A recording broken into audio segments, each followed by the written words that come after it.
we shall commence this module by discussing about trade. Trade between the countries can either be the free trade or the protected trade. Free trade refers to a trade of goods and services between countries which is not impeded by government restrictions or interventions. Many economists have a belief that free trade leads to gains which are beyond the elimination of consumption and the production distortions. Protectionism refers to an economic policy which restricts trade between the economies. Restrictions in trade could be by way of tariffs, non-tariff barriers such as quotas, export subsidies, voluntary export restraints, technical barriers, etc. After studying this module, you will be able to understand the concept of free trade, advantages and disadvantages of free trade, concept of protected trade and its significance, analyze the benefits and cost of protected trade. Let us now discuss about free trade. A trade policy of placing no restrictions on the movement of goods between countries is known as the policy of free trade. So, the trade is free from all the tariff and non-tariff barriers. Such a policy permits the flow of international commerce in its natural environment and is free from all artificial impediments. Free trade enables nations to focus on their core competitive advantages, thereby maximizing economic output and fostering income growth for their citizens. The idea that free trade is welfare enhancing is one of the most fundamental doctrines in modern economics, dating back to Adam Smith 1776 and David Ricardo 1816. According to Adam Smith, the term free trade is used to denote that system of commercial policy which draws no distinction between domestic and foreign commodities. Speaking in an alternative way, free trade denotes freedom in totality of international exchange. With such policy, no barriers to goods trade exist between countries. Advantages of free trade. The important arguments in favor of free trade are as follows. First, the theory of comparative advantage. According to Ricardo, by specializing and trading goods in which countries have a lower opportunity cost or greater comparative advantage, there can be an increase in economic welfare for all the countries.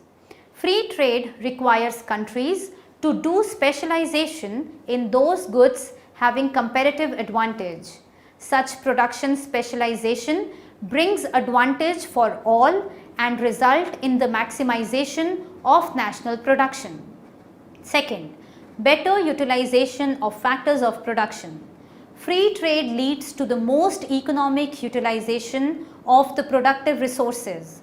Under free trade, each country specializes in the production of those goods for which it is best suitable and import those goods from the other countries in which the nation has comparative disadvantage. Third, reduction in tariff barriers leads to the creation of trade. Creation of trade happens when consumption shifts from high cost production houses to low cost production houses. Reducing the tariff barriers with an objective to bring about free trade in an economy may help the countries for trade creation. Fourth, lower prices of imported goods. Free trade fetches imports at cheap rate. It is a lucrative argument from the consumer's perception. With free trade arena, consumers benefit via lower prices, producers benefit as factors of production are employed in more fruitful and specialized production which gives better earnings.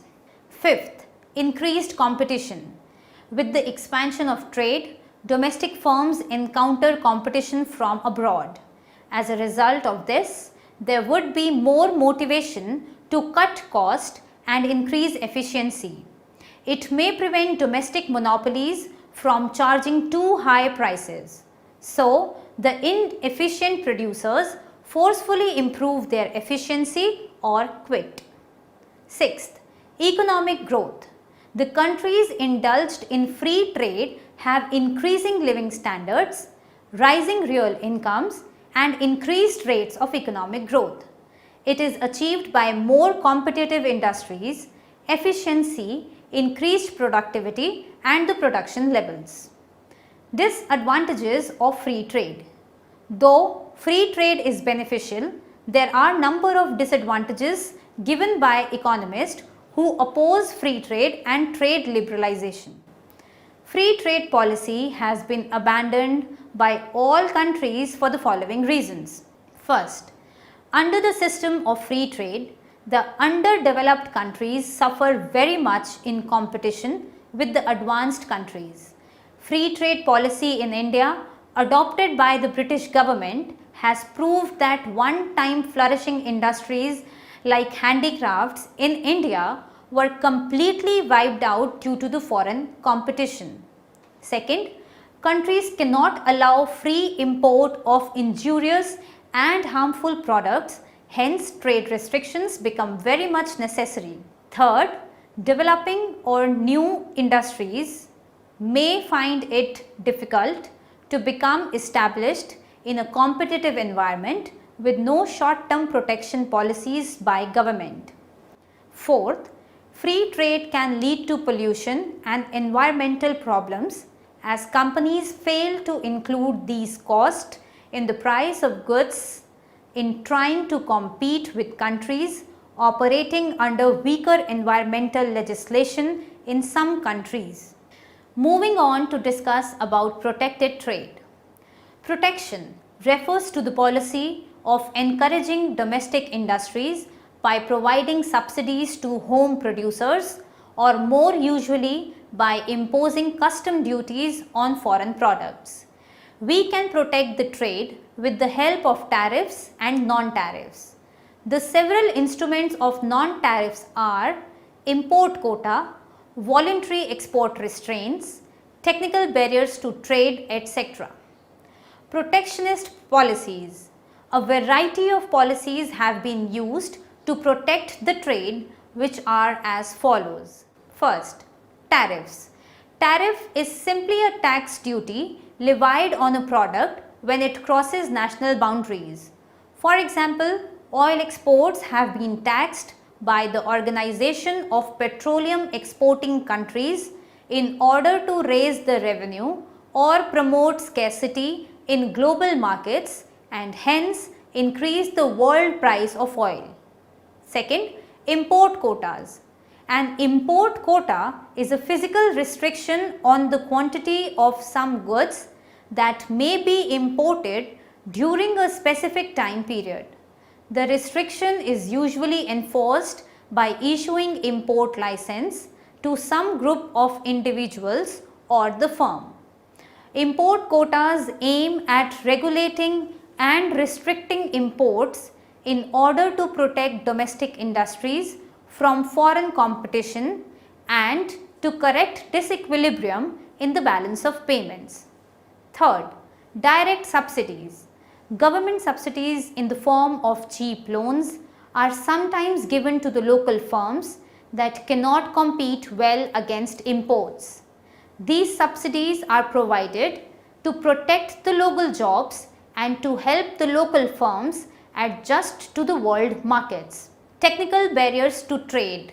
Technical barriers refers to a country's national standard for health, safety and product labeling. Even when these regulations are designed solely for the protection of domestic population, they can distort international trade.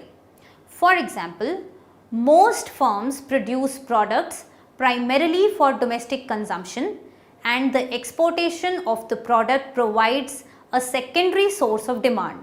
However, when a firm decides to export its product, it will have to change the product label. In most cases, the new label will have to conform to the importing country's product labeling and standards and to be printed in the country's official language. The next is voluntary export restraints. The other important non-tariff trade barriers or NTBs is voluntary export restraints known as VERs. These refers to the case where an importing country induces another nation to reduce its exports of a commodity voluntarily under the threat of all-round restrictions when these exports threaten an entire domestic industry. Arguments for protected trade. Let us now understand the fallacious arguments. Protecting the domestic labor against cheap foreign labor. Trade restrictions are needed to protect domestic labor against cheap foreign labor. This argument is misleading, as even if domestic wages are higher than the wages abroad, domestic labor cost can still be lower if the productivity of labor is high domestically than abroad. Moreover, the mutually beneficial trade could still based on comparative advantage, that is, the cheap labor nation specializing in the production of and exporting labor intensive commodities and the expensive labor nation specializing in the production of and exporting capital intensive commodities.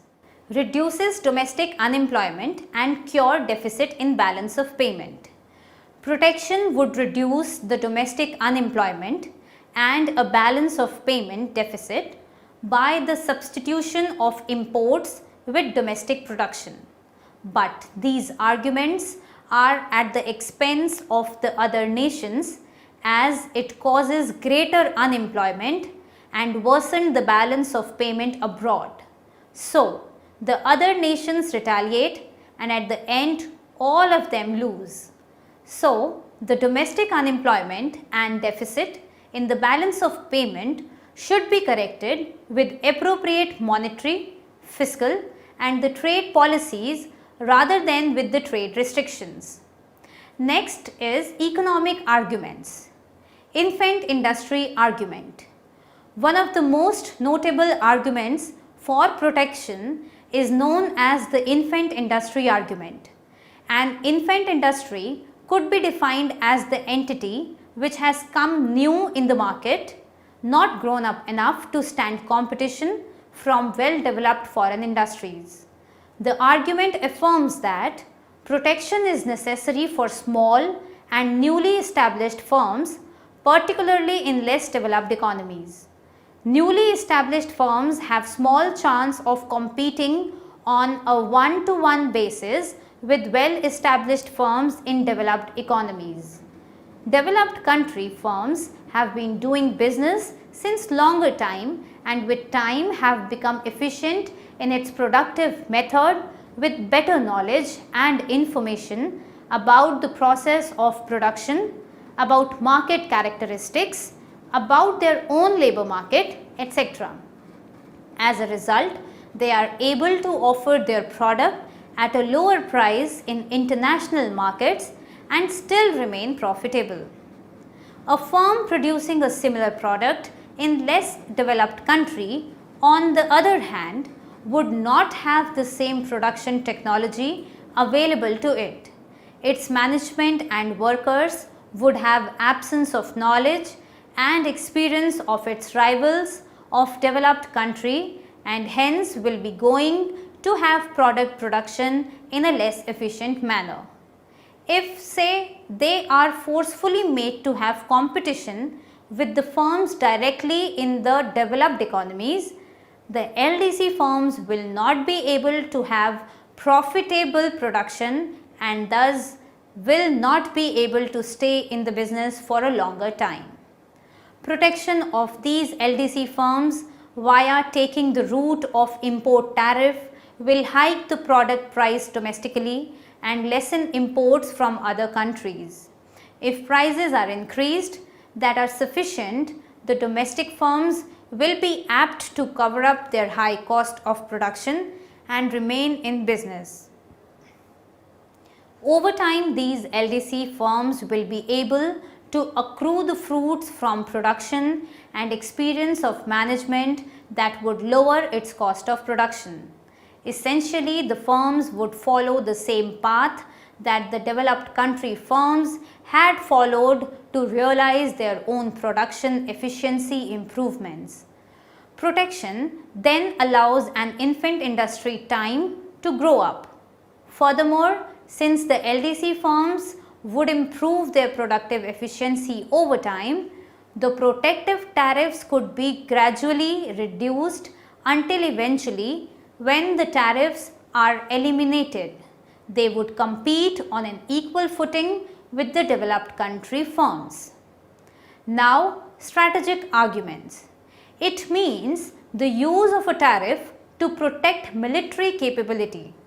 The point is to consume the goods produced by our country for the production of national industry, and so if the war happens, we don't need to indulge in buying products from a foreign country, and our industries would have the necessary capacity for producing all the necessary goods. We want tariffs to reduce the dependence on international resources. The next are the conservation of exhaustible natural resources argument. Production for export market may involve early of irreplaceable natural resources like gas, oil and coal. Export duty is an undesirable measure to balance the needs of present and the future generation. Now, discussing the disadvantages of protectionism. Protectionism may raise the prices to consumers and producers of the imported products. Protected trade would lead to less choice for consumers due to high prices. Protectionism distorts comparative advantage, leading to the inefficient use of world's resources. Specialization is reduced, and this would reduce the potential level of world's output. Competition would diminish if foreign firms are kept out of country, and so domestic firms may become inefficient without the incentive to minimize the cost. So, the motive to innovation will also be reduced. Protectionism may hinder the economic growth. Let us now summarize what we have learnt in this module. The issue of free trade and the protected trade has been in dispute since 18th century. Although free trade is commonly used in international trade, but trade protections are still supported in particular countries. Due to several negotiations on GATT and following WTO, tariff barriers have become less effective. WTO attempted to reduce the production and consumption distortions created by tariffs. However, the non-tariff barriers such as quotas, voluntary export restraints, etc. are becoming more popular, especially in the industrial countries.